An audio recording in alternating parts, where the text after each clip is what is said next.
Okay, so we're gonna wish you best of luck on your trip. I know it's you've been, I don't know, working for about 3-4 months now. 7 months.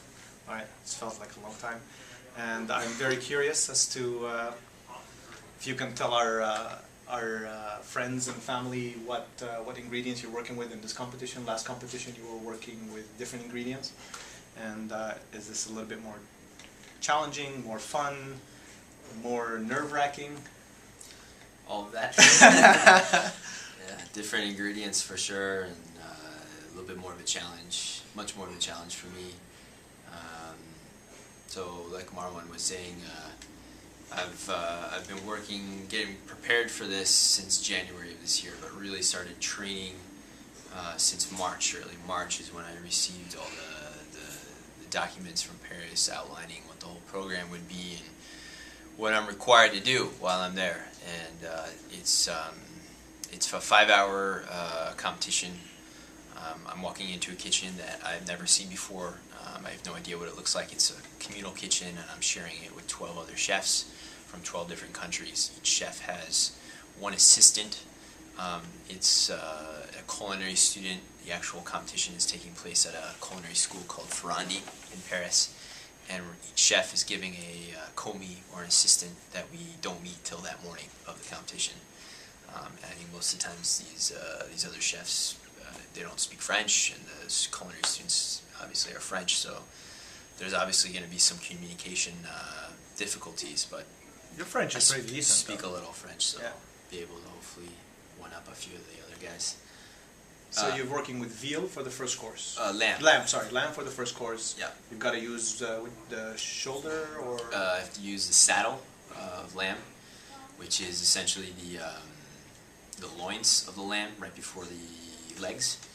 So it does contain the bone. You have to bone it out, and essentially you have to create a platter that has the lamb saddle that's stuffed with kidneys. The kidneys are required in your preparation.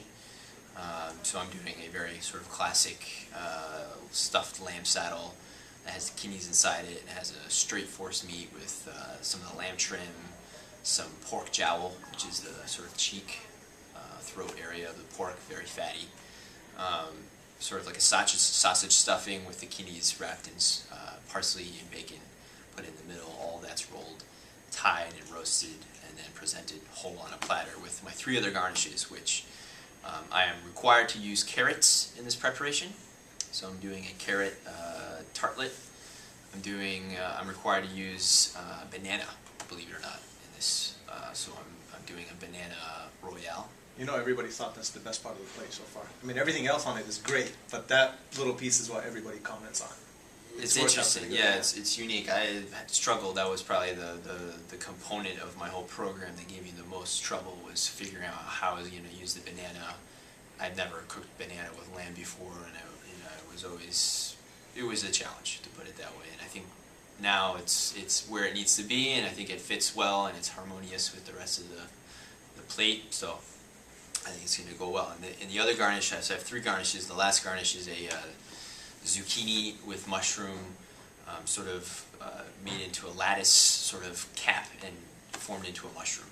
And all that's served on a platter, and I have sauce that's made with the lamb stock, cream, garlic, and tarragon.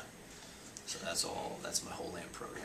And then there's the reverse on the dessert side. You have to use beet as one of the ingredients. Right, so this competition is savory and pastry, and so the whole lamb thing is the savory part, and then the pastry aspect is pineapple. That's the main ingredient. So they give you 2 whole pineapples, and they want you to roast the pineapples, prepare the pineapples any way you want, but you have to basically serve them whole on a platter with any sort of garnish you want, but the garnish has to include beetroot. In France and in Europe, wherever you go, the markets, you often see huge beetroots that are fully roasted and cooked. And so that's what I expect to get when I'm there. So it'll be a fully cooked beetroot, and then a really nice bitter chocolate from Valrhona called Cor de Guanaja. So I have to use beetroot and chocolate as my garnish, and I also have to use Grand Marnier, which is very Parisian. Grand Marnier is very French orange liqueur. So I'm roasting pineapples whole. I'm larding them with vanilla bean, basting them with a caramel with Grand Marnier, then serving them whole, slicing it, and I'm serving it with a biscuit, a chocolate and beetroot biscuit. Essentially, it's a chocolate sablé with chocolate jelly and a beetroot chibousse cream, and then as Grand Marnier sauce with it. So to add the pressure of all of that, which you've been doing great with, and the pressure of your new position in the kitchen as executive chef, the other pressure that not too many people know about is that the United States is defending champ at this competition. Right. Yes. The chef that competed 2 years ago, his name is Luke Bergman. He's the chef de cuisine at Colicchio & Sons in New York City. He won the gold last year. So, yeah. So there's that, too. Just a bit of pressure. All right. Well, we wish you luck, and hopefully we'll have a lot of pictures when you come back, and you know, a nice little party and a follow-up interview. Yeah, we'll definitely be partying when I get back, win, lose, or draw. I do want to just say thank you to everyone that has been interested in my endeavor and has supported me, and it truly means a lot to me. So I hope to make you guys all proud. Bonne chance, chef. Merci.